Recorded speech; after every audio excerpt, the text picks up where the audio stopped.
What's up, mortgage coach community? I am sitting down with Kristin Messerli. I am super pumped. What's up, Kristin? Hey, how's it going? It's going good, going good. So I have been furiously interviewing people for our badass article that's coming to market in a few weeks. And one, I don't think I've ever done this many interviews in 2 days before, so I'm a little exhausted.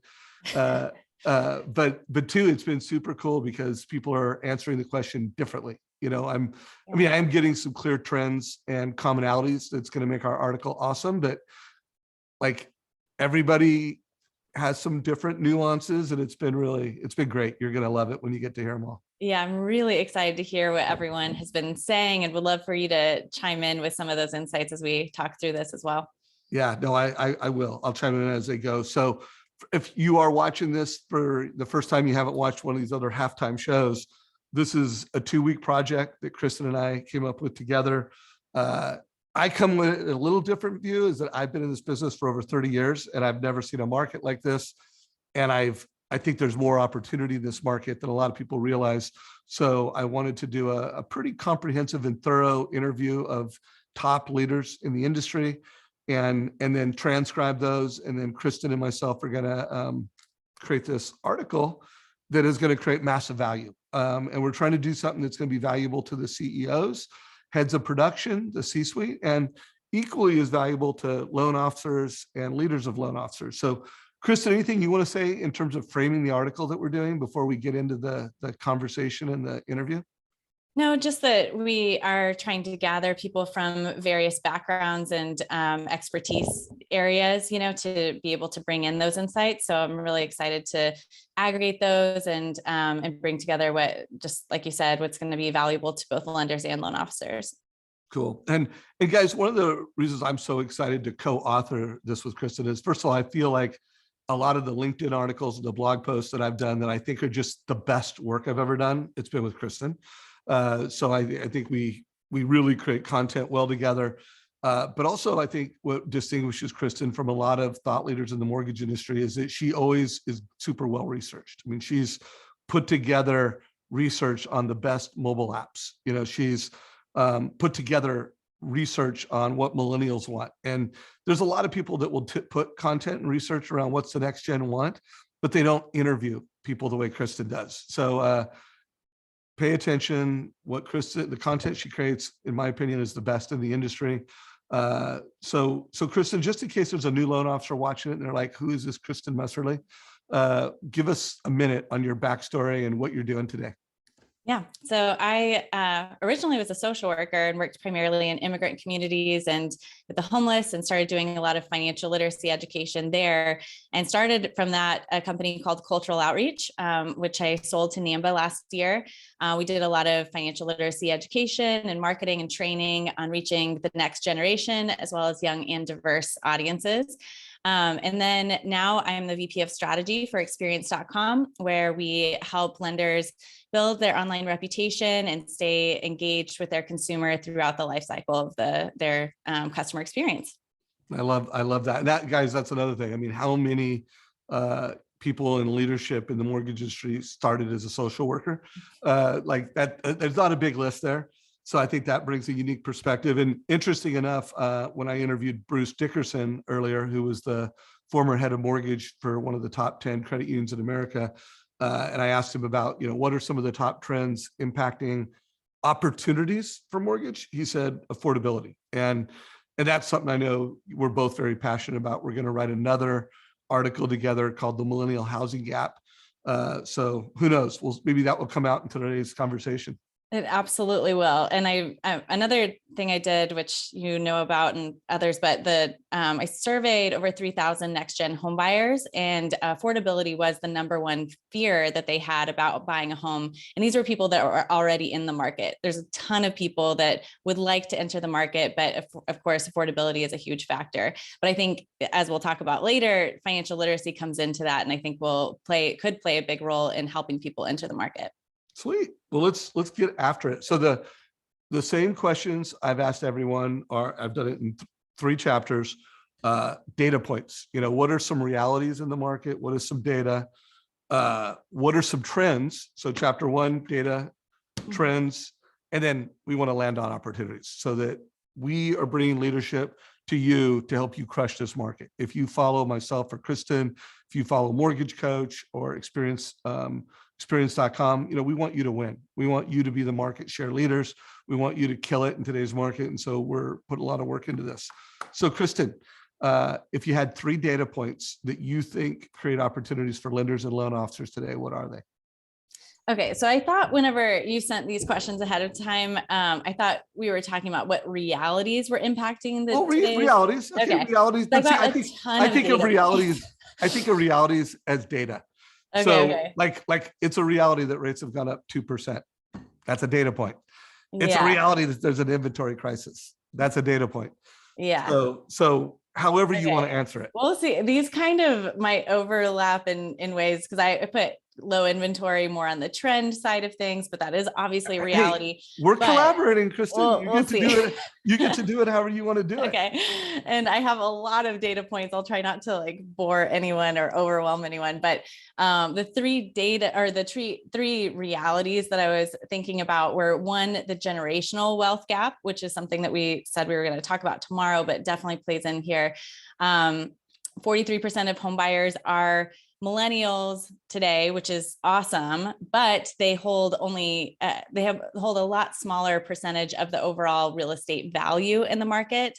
And between baby boomers and millennials, this is a stat that you actually brought to me recently, that was millennials own 4% of real estate value compared to 32% of baby boomers at the same age.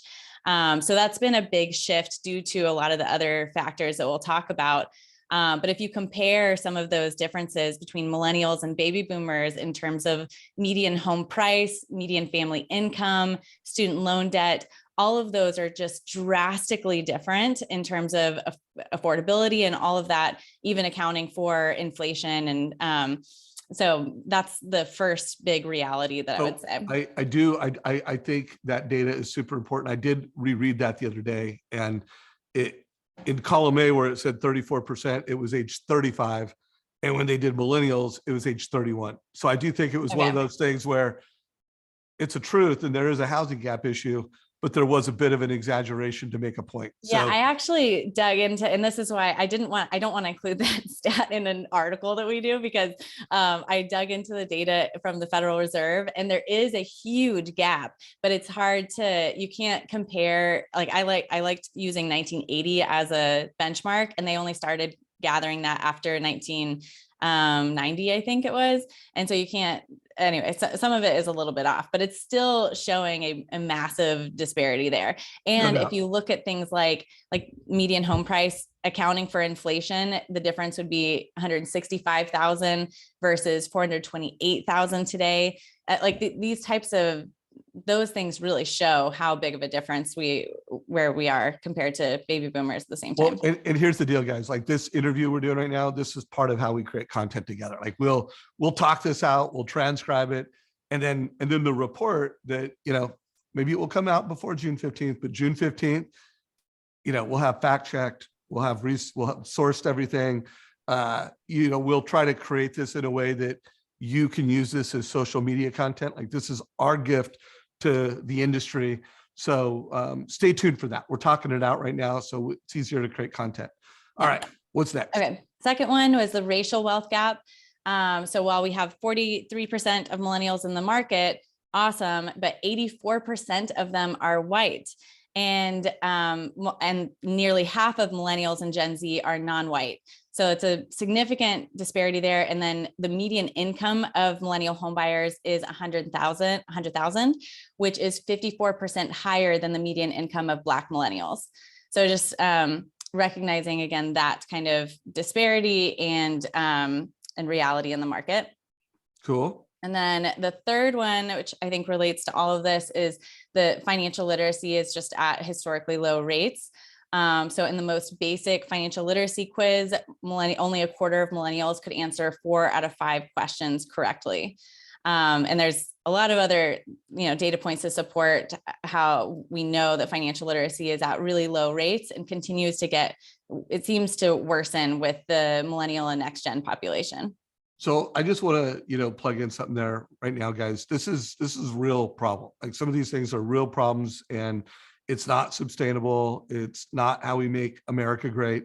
And then the other thing, we can fix this. Like, we can't totally fix it. There's some that's political and compliance, and so we can't completely fix it all. But as mortgage professionals, we can make a real difference, and we're going to get to that when we get to the opportunities and the strategies. But I also just want to, do a shout out that everything Kristin just said, like we can do so much better. And the cool thing about all this is we can do better and we can be better. Like we can get more by doing more. So we'll close out with some of those opportunities. Anything else you want to call out in this chapter? Not in this chapter. Okay.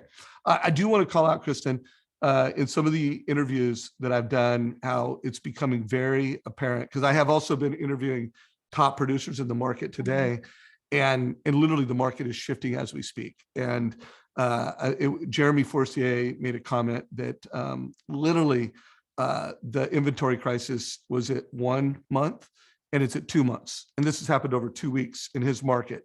So we're starting to see a difference. And then we're starting to see like literally a 50 to 100% increase in price reductions.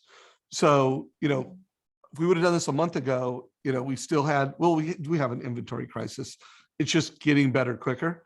But we're also starting to see that go down. And then we're also seeing purchase go down, which is alarming, So I think anybody in the mortgage today, there's some brutal realities. I'm going to be interviewing Dan Rawich on some of this, our chief economist at Mortgage Coach. And, there's some really like, guys, we got to be doing this right if you want to weather this storm and kill it. So have you heard anyone talk about the multifamily unit construction? Not really. No, that hasn't come up. Do you want to throw some? Well, that was going to be the first trend was I was talking about low inventory. Okay. I was talking about low inventory, and you think about, we've been hearing a lot about how investors are shifting more towards real estate investments to hedge against inflation, and that's pushing first-time home buyers out of the market. And we've heard about supply chain issues post-pandemic. And but I think one area that's interesting to note, especially about the next gen homebuyer segment, is a higher demand for multifamily units because of delayed family and household formation. While what I've heard is that there's a higher demand for baby boomers to have that type of unit as well. And yet the construction there has been lower now than it has been. And so the share of one-person households, 1 to 2 person households has increased significantly over the last couple of decades because of that. And I think, from a policy standpoint, we need to do some rezoning type of things to allow for that. But also, I just didn't know if you'd heard anything from I'll be curious as we talk to like economists and things like that about what they know on that front. So yeah, no, and I would throw that to anyone. What do you know? Do you have some data on that? I do know, given the affordability issue, I mean, duplexes and triplexes make a lot of sense. You can get into that house, you can offset your payment with rental income. I also know renting out rooms, I don't know what the data is on it, but I have to imagine that there is an increase in the number of folks that are buying homes and Airbnb to offset income, renting out rooms, looking at ways to generate income with the house. I mean, it just makes sense, but it hasn't come up in terms of how is that an opportunity to help lenders gain market share and crush it. But anyways, noteworthy data and trends that, let's talk about, let's think about. And if you have information, share it below. All right. So what's another trend? Okay. Another trend is distrust in financial institutions and authority in general. I think, I've focused a lot on the distrust in lenders and financial institutions. And from that report that we did, we found that 2 in 3 next gen home buyers said that they did not think lenders were trustworthy or reliable, which is a lot of people that are already in the market. And I think you would expect it to probably be even bigger for those that haven't entered the market or have fear or skepticism about starting that home buying process. which definitely lends itself to being a huge opportunity, because if you build trust with consumers, you're able to not only generate more business, but build advocates and referral partners. But I have recently been looking at how much distrust has been growing with all kinds of institutions. And it's not, I was thinking, this is a lot related to the housing crisis and a lot of things like that. But it's distrust in churches and faith institutions, religious institutions, all kinds, police. Media, government, I mean, you're right. Like do we have some data on just the trust index in America? Is there any? I've looked at it, but I don't know off the top of my head what it is. So we should pull that in. But I think it's, you look at distrust in government, all of these areas are definitely continuing to increase significantly or decrease trust. Let's make a note that we need to reach out to Todd Duncan, the author of High Trust Selling. I bet you he's got some data on, a way to measure that and compare it to previous markets. But here's the deal, guys. We all intuitively know trust is down. And that we'll get to opportunities in a minute, but that, if you can deliver an experience that creates trust consistently and at scale, and then you could do that organizationally and institutionally, it's an advantage. All right. Any other trends? So the last one is just expectations for digital. So I think that is a ongoing trend, and nothing necessarily interesting here other than we need to acknowledge that this is always an expectation, especially for next gen consumers, but everyone overall, we want things quickly. We want responsiveness and communication, good communication.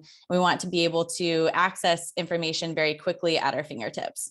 So guys, that isn't new. I'm going to be doing the Modern Mortgage and Modern Real Estate Summit next week, 6/8. It'll be the 4th year. Kristin and I wrote our first article on this, digital shift era. We'll put some links to that in our article. And that, I think the 2 articles we wrote, the one we wrote, was it 2018? 18, yeah. Yep, 2018 we wrote, I think, one of the best pieces of content I've ever done. I don't know how you felt about it, but it was well researched. That is where I first started talking about what Amazon can't do and how that's what we need to do, and what Amazon and Zillow can't do. Thank you, Steve Brown, for that, the former futurist of Intel. But everybody called that out. But here's the deal, guys. There's some new spaces being created, and everybody hasn't nailed their digital tech stack. While everybody's tech stack is better, it's the best it's ever been, there's still a lot of have-nots out there. And I do think we are at a point in the marketplace where you can't be a have-not anymore. It's time to shore up your tech stack, deliver an omni-channel to a family. And I could be getting into opportunities, but I'm really not. I think it's this is a requirement now. This is no longer a competitive advantage. You have to have a tech stack. And I'm going to talk about something that's still an opportunity if Kristin doesn't, because there are some where you can be first mover and have an advantage. So Kristin, anything else on, brutal realities / data trends before we get into opportunities? Not really, but I would love to hear from you if there's anything else that you have heard recently in your interviews or anything else to add to that.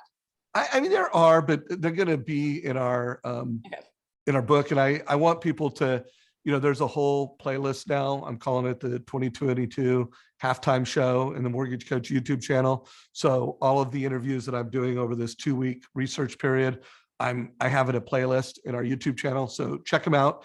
I would tell you that every single one of them stands on its own as huge value. If you know Bill Dallas and you want to know what Bill has to say, check it out.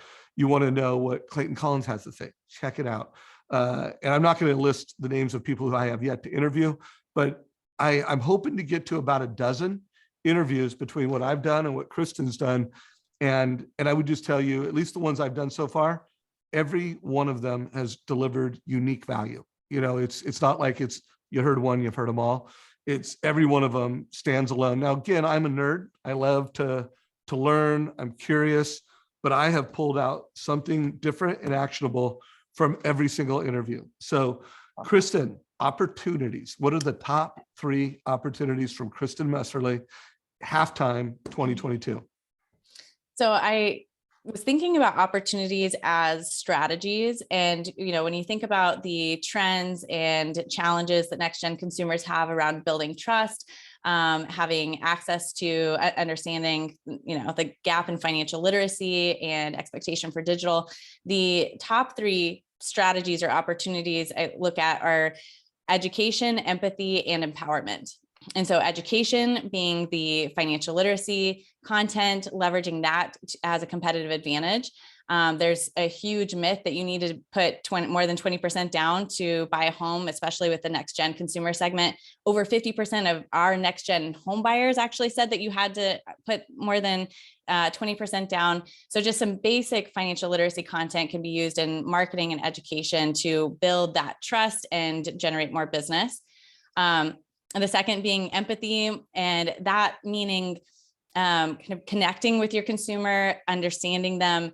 And I think building that into a systematized, automated process. So yes, of course, having that in your culture and the way you connect with your, as a human advisor, but even in terms of automation, like having an automated checkpoint where you connect with your consumer and say, hey, how's everything going? There's so much anxiety in this process. There's so much fear, and just having that ability to hear from them and be responsive. And part of that is that kind of level of responsiveness.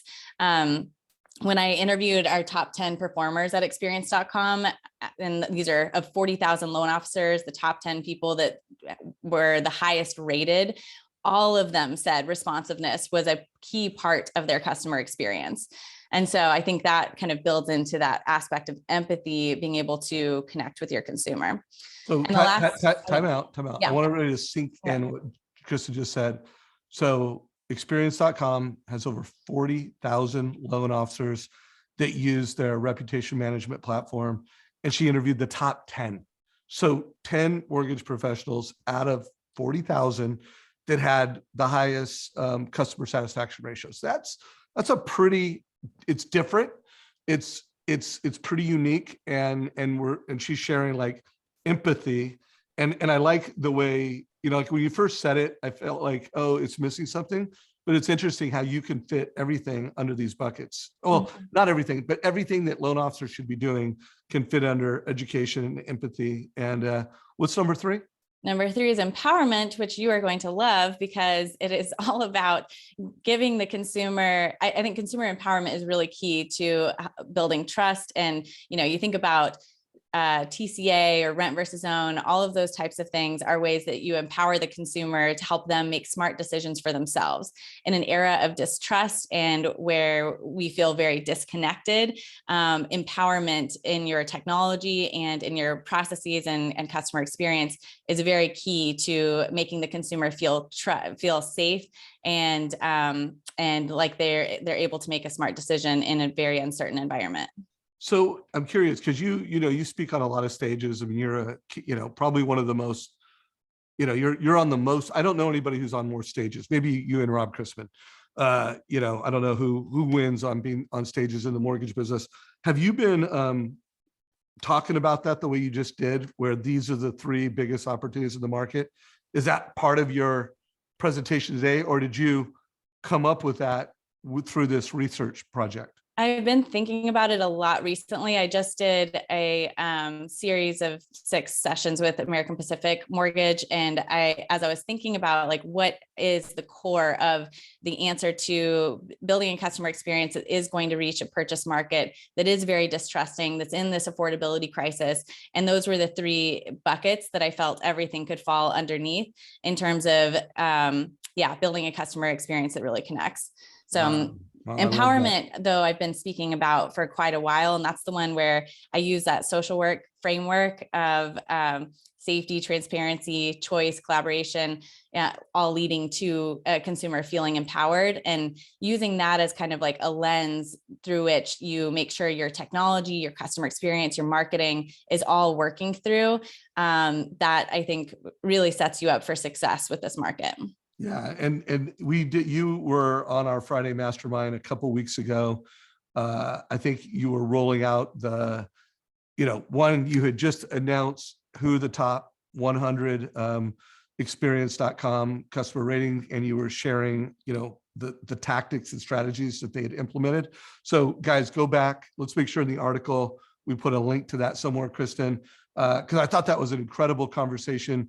And it was a conversation where Kristin was just sharing best practices that led to the best possible customer experience rating and conversion. And we kind of, like, as I was looking at that from a, my whole life in the mortgage business, I've been obsessed with conversion and retention, and how can loan officers consistently, systematically optimize conversion and retention. And it was just interesting when you were sharing the best practices to optimize, customer satisfaction scores. There was so much overlap. It was the same. And then I also found it very interesting that something, that framework that you mentioned that's used to help, trauma patients overcome trauma, it's kind of like it overlaps with conversion and retention strategies. So super interesting stuff. Yeah. So, I mean, I didn't mention on here, but that framework is based on a framework called trauma-informed care. And if you think about the number one thing that when I was a social worker working with traumatized individuals, the number one thing to reach any outcome is you have to build trust with those individuals. And so that's why I started realizing, like, oh, the number one barrier here is trust. When you think about reaching next-gen consumers, there's obviously all these other issues that we've been talking about as well. But if you build trust with a particularly next-gen consumer, you're going to have an advocate, referral partner. I mean, you win that market. And so that's why that lens works really well. Cool. So anything else before I share a few thoughts? Nothing else from me. Okay, cool. So this, I think we've got the article nailed. I mean, like, I'm thinking I am going to complete the interviews that I've already done, but I'm just thinking about the data, the trends, opportunity, which turn into strategies. And I think your education, empathy, empowerment will be a great piece. And then we'll kind of link all the strategies under it. And I want to show you guys something, because this came out crystal clear in my interview with Bill Dallas. And I know as I continue to interview, leaders in the industry, I don't know if everybody is going to get the borrower intelligence, because here's the deal, guys. This is what 99% of realtors' databases look like. And this is what over 90% of lenders and loan officers' database. It's like they've got these people in their database, they've got names, they've got email addresses, they don't have enough mobile numbers, but they have contact information, and they think, I got a database. Well, you don't, like, if you want to educate, show empathy, and execute on empowerment at scale, you need to have what Rocket and Zillow have. Like they know who people are, and they know who people are because they've trained their sales people to ask great questions and actually put that in their database. And then they also have that augmented with demographic data, with credit data, with equity data, with all the data you need to anticipate a consumer's next transaction. And there's two sides to that. There's the side that's just good business. Like, hey, if you want to retain someone and they pull a credit with a big bank and someone else other than you want to know that. You want to be able to call them. Now that's reactive, but it's better than nothing. If they list their home, you want to know that. If they get divorced, if they file bankruptcy, if they have any type of life event, if their credit score went up, if their equity went up, you want to know that. And so, one of the things that I know is going to be a punchline in this article is that this is what you guys can do. Like the tech is here today. And of course, with Mortgage Coach and SalesBoomerang, we not only provide you with the predictive data, It's the most comprehensive data platform in the country, but it creates an insight. It creates an educational experience, an empowering experience. And so I want everybody to like think about all the data alerts that you have. This is a list of what, SalesBoomerang has, all the different alerts. And that's the other thing is every time you have an alert, you've got to think, am I taking action on that? Am I reaching out to the consumer with empathy? Am I reaching out quickly? So response, quickly, empowerment. And am I giving the consumer a digital presentation? And so I think, and again, I am Mr. Mortgage Coach. So I get it right now. I'm kind of selling, but I'm educating. It's an edu-sell. And I do think this is the truth, guys. Like there's going to be a number of recommendations. I can assure you we're going to be recommending experience.com because it is the best of breed reputation management platform. If you're not getting that feedback, and if you're not collecting that feedback, and if you're not sharing it in intelligent ways, you're at a massive disadvantage. I can assure you, and I have no equity or financial interest in HomeBot, but I'm sure we're going to be recommending it because it's a platform world. And I've been calling, I've been speaking to groups of realtors here and there. I don't want to overplay it. I've talked to a couple of groups of realtors, but I am going to start presenting to a lot more realtors every month. I'm going to, make it a plan and a goal. And guys, realtors, they don't have these fintech powered databases. They have CRMs, but they don't have alerts. They don't have digital presentations. I don't think they have an experience.com in the real estate space at any type of scale, do they? Not at scale. Mm-mm. But you can help realtors, right? Yeah, absolutely. Yeah. So anyways, so we'll get to that. So let's, first of all, any thoughts on those slides I shared or any place? So, I'm just so excited thinking about the, like you mentioned, the empathy part. You're connecting with the consumer, you're hearing from them. People expect to have that kind of personalized access to them. They want to have information fed to them that meets who they are. We're skeptical reading stuff online and hearing from people that's a sales pitch because we don't know, maybe that works for someone else, but maybe it doesn't work for me. And so that personalization is so important. I love that you're able to tie the presentations with the alerts themselves, but yeah, it really connects the education piece with empathy and ultimately empowering them with information that's going to help them make a smart decision, or at least have a better understanding of their situation. Yeah, there's no doubt. And here's the deal, guys. I think in the mortgage business, we need to get to the point where when we do a loan for someone, we're scheduling the next loan for them.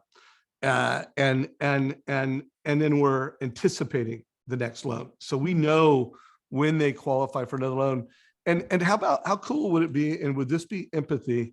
Is if when someone could save money on anything, like let's say rates went down on their car loan and we gave them an alert saying, hey, click this button and save $250 on your loan. Like, would that be showing empathy, empowerment, and education? 100%.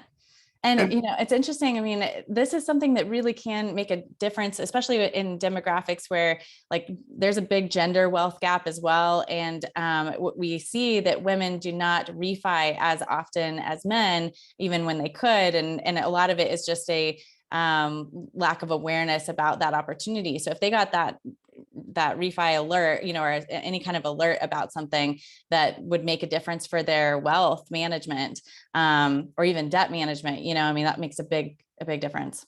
Yeah. So guys, there is a time where technology can do this, and it's SalesBoomerang. I do believe we will be the first company to do this. Right now, I'd say what I'm going to show you on the screen is a combination of you as an originator asking the right questions and putting it in your CRM, but turning your database into a search engine where you can identify people that you can save them money. They've got tappable equity. This is here. Like if you have a CRM that's fintech powered, you can literally turn your database into a customized search engine with people that you can save money. And you can automate a lot of that. And so I was going to say the automation piece, I didn't talk about as much here, but that's something that you can do with SalesBoomerang and some of the mortgage coach presentations, correct? Absolutely. Yeah, I think that's we huge. automate that today, and most of the top CRMs, I mean, I think all the top CRMs integrate with it, and CRMs, you know, there's a number of CRMs that are doing automated, you know, annual reviews. And so, but anyways, there's just a lot more tech out there that you guys can use. So anything else we want to get into this conversation, because we're going to transcribe it, and even notes to self.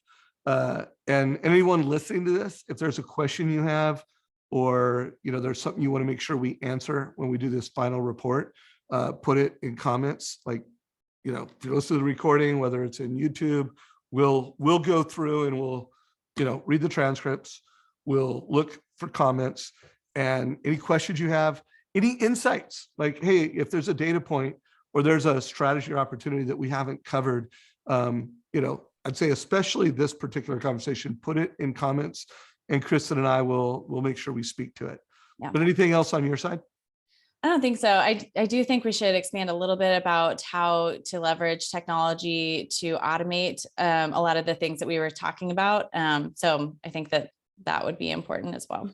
Good. And then another thing, we're gonna write this in a way where when we call out a data point / reality, we're gonna try to pick an image that we think best depicts that image that you can use in your own social media. So I've seen a number of graphs and charts online talking about how, yeah, it's a tough market, but it's still one of the 3 best markets in a decade.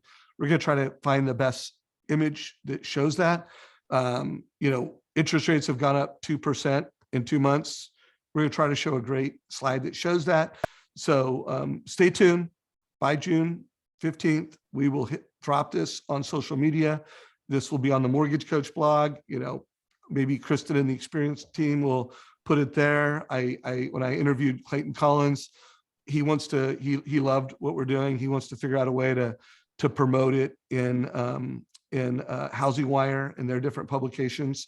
We're going to have this. Hopefully, Rob Chrisman will think that this is newsworthy enough to promote on Chrisman. So stay tuned. And Kristin, if nothing else, we're going to wrap it up. Sound good? All right. Yes. Thanks so much. Put on mute. Give it a like if you got value. Share this with your mortgage friends. Share this with your mortgage executives, and stay tuned for something awesome. Take care, y'all. Thanks. Bye.